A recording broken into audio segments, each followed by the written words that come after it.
तो जिस तरह से जिस स्टैंडर्ड से अजमल कसाब का ट्रायल हुआ था उसी स्टैंडर्ड के साथ भारत के कानून के अनुसार उसका ट्रायल हो। His role is relatively minor. Congress नेता महाराष्ट्र के पूर्व मुख्यमंत्री पृथ्वीराज चव्हाण के बयान को आपने देखा। उनका कहना है कि आतंकवादी तैमूर राणा के मामले पर अदालत में निष्पक्ष सुनवाई होनी चाहिए, जैसी कि अजमल कसाब केस में हुई थी। इसके साथ ही पूर्व गृह सचिव जी.के. पिल्लई का बयान भी आपने देखा, जिसमें वे कह रहे हैं कि राणा की हमले में छोटी भूमिका थी। सवाल है कि कांग्रेसी इकोसिस्टम ट्रायल शुरू होने से पहले ही ट्रायल पर सवाल खड़े क्यों कर रहा है? कांग्रेस नेता चव्हाण को क्यों लगता है कि आतंकी राणा की निष्पक्ष सुनवाई नहीं होगी? किस आधार पर वे इस तरह का नैरेटिव बनाने का प्रयास कर रहे हैं कि राणा की सुनवाई निष्पक्ष नहीं होगी? क्या न्यायपालिका की निष्पक्षता पर कांग्रेस पार्टी को कोई संदेह है? क्या न्यायपालिका पर उन्हें विश्वास नहीं है, या फिर इसके पीछे का वास्तविक कारण कुछ और है? सवाल ये भी है कि जी.के. पिल्लई राणा को मासूम क्यों बता रहे हैं। आइए समझने का प्रयास करते हैं। सबसे पहले आप पृथ्वीराज चव्हाण का पूरा बयान देखिए। हमारी मांग है कि जिस तरह से अजमल कसाब के खिलाफ पूरे भारत के कानून के अंतर्गत जो पूरा मुकदमा चला है, कसाब को पूरा अपना बचाव करने का, अपने वकील देने का पूरा अधिकार था। उसने वकील दिए, उसको पूरा अपील करने का मौका मिला हाई कोर्ट में, फिर सुप्रीम कोर्ट में, उसके बाद उसको सजा हुई।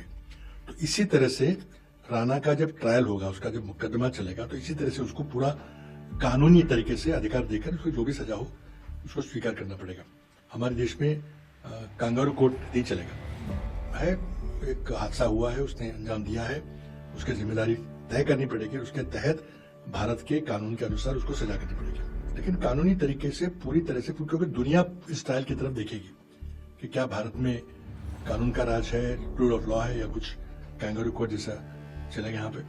तो जिस तरह से जिस स्टैंडर्ड से अजमल कसाब का ट्रायल हुआ था उसी स्टैंडर्ड के साथ भारत के कानून के अनुसार उसका ट्रायल हो। पृथ्वीराज चव्हाण कह रहे हैं कि आतंकी राणा ने अपना अपराध कबूल नहीं किया है, इसलिए उसकी सुनवाई निष्पक्ष होनी चाहिए, उसे कानूनी सहायता प्रदान कराई जाए। ऐसा न हो कि यहाँ कंगारू कोर्ट बना दिया जाए। इसके साथ ही उनका कहना है कि दुनिया इस सुनवाई को देखेगी। याद रखिए, 2008 मुंबई अटैक के मुख्य साजिशकर्ता तैमूर राणा को 10 अप्रैल को भारत लाकर गिरफ्तार किया गया है। ऐसे में सवाल उठ रहे हैं कि अभी उसका ट्रायल शुरू भी नहीं हुआ, उससे पहले ही क्यों कांग्रेसी नेता इस तरह की बयानबाजी करने में लगे हैं? ऐसा नहीं है कि अकेले चव्हाण ने ऐसा बयान दिया है।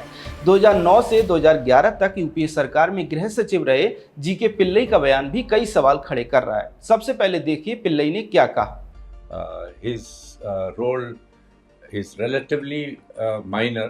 आपने देखा, पिल्लई का कहना है कि राणा की भूमिका छोटी है। वे यह भी कहते हैं कि राणा ने हेडली को भारत में आने के लिए कानूनी मदद की, जैसे कि मुंबई में इमिग्रेशन कार्यालय स्थापित करना और हेडली को नौकरी पर रखना, लेकिन वह सीधे तौर पर हमले में शामिल नहीं था।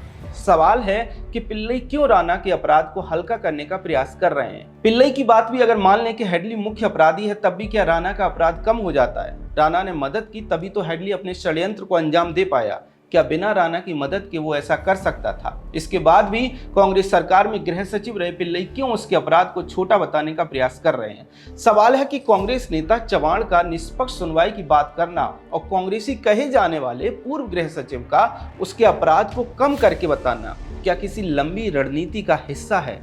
दरअसल पिछले कुछ वर्षों में कांग्रेस पार्टी की यही स्ट्रेटेजी दिखाई देती है कि संवैधानिक संस्थाओं को ही संदिग्ध बना दिया जाए। उदाहरण के लिए, पार्टी के पास पीएम मोदी के बराबर के कद का कोई नेता नहीं है। उनके पास देश के विकास के लिए कोई विजन भी दिखाई नहीं देता। ऐसे में देश की जनता चुनावों में बार बार उन्हें हरा देती है। इस हार पर चिंतन करके कुछ सीखने के बजाय पार्टी चुनाव आयोग को ही दोष देती दिखाई देती है। शायद इसके पीछे का उद्देश्य ये है कि चुनाव आयोग को संदिग्ध बना दिया जाए, आयोग से लोगों का विश्वास खत्म कर दिया जाए। लगभग यही तरीका कांग्रेस पार्टी संसद को लेकर भी अपनाती दिखाई दे रही है। जब भी संसद कोई कानून पारित करती है, उसके विरुद्ध पार्टी और उसका इकोसिस्टम या तो सड़कों पर हिंसा का समर्थन करने लगता है या फिर उसे कोर्ट में ले जाता है, जैसे अभी हमने बफ के केस में भी देखा। शायद इसके पीछे का उद्देश्य भी संसद को दरकिनार करने का, उसके महत्व को कम करने का या फिर उसे संदिग्ध बनाने का है। सवाल है कि क्या यही तरीका कांग्रेस पार्टी आतंकी राणा के केस में अपना रही है? अभी से न्यायपालिका पर सवाल उठाने शुरू कर दिए गए। अभी से राणा को डिफेंड करना या फिर उसके अपराध को कम बताना, उसे एक तरह से मासूम बताना शुरू कर दिया। और जब तक मुकदमा चलेगा तब तक लगातार अलग अलग तरह से इसी तरह की बयानबाजी की जाएगी।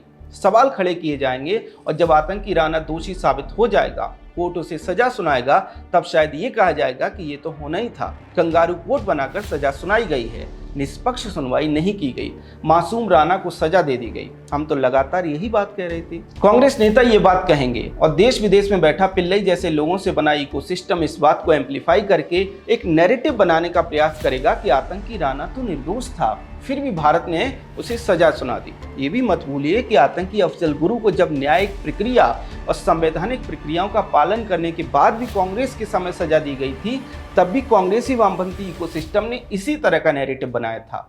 वो तो बहुत मासूम और निर्दोष था। उसके समर्थन में जेएनयू में हुई वो नारेबाजी आपको याद है ना? कितने अफजल मारोगे? इसलिए कांग्रेस पार्टी का ये कहना कि निष्पक्ष सुनवाई हो, पिल्लई का ये कहना कि राणा की भूमिका तो छोटी थी, कई तरह के सवाल खड़े करता है। सवाल है कि कांग्रेस पार्टी और उसका इकोसिस्टम ऐसा क्यों कर रहा है? क्या पार्टी को इस बात का डर है कि आतंकी राणा कोई ऐसा खुलासा कर देगा जो कांग्रेस छिपाए रखना चाहती है? ये सवाल इसलिए भी उठ रहे हैं क्योंकि 2008 में जब मुंबई पर आतंकी हमला हुआ तब कांग्रेस पर लापरवाही के आरोप लगे कि एनएसजी को समय से मुंबई नहीं भेजा गया और यूपीए सरकार ने इतने बड़े आतंकी हमले को उतनी गंभीरता से नहीं लिया जितनी गंभीरता से एक जिम्मेदार सरकार लेती। इसके साथ ही आरोप ये भी है कि यूपीए सरकार ने पाकिस्तान के ऊपर कोई सख्त कार्रवाई नहीं की। वामपंथी पत्रकार बरखा दत्त ने कैसे उस समय लाइव रिपोर्टिंग में नेशनल टीवी पर संवेदनशील जानकारियां लीक की थी, वो हम सभी जानते हैं।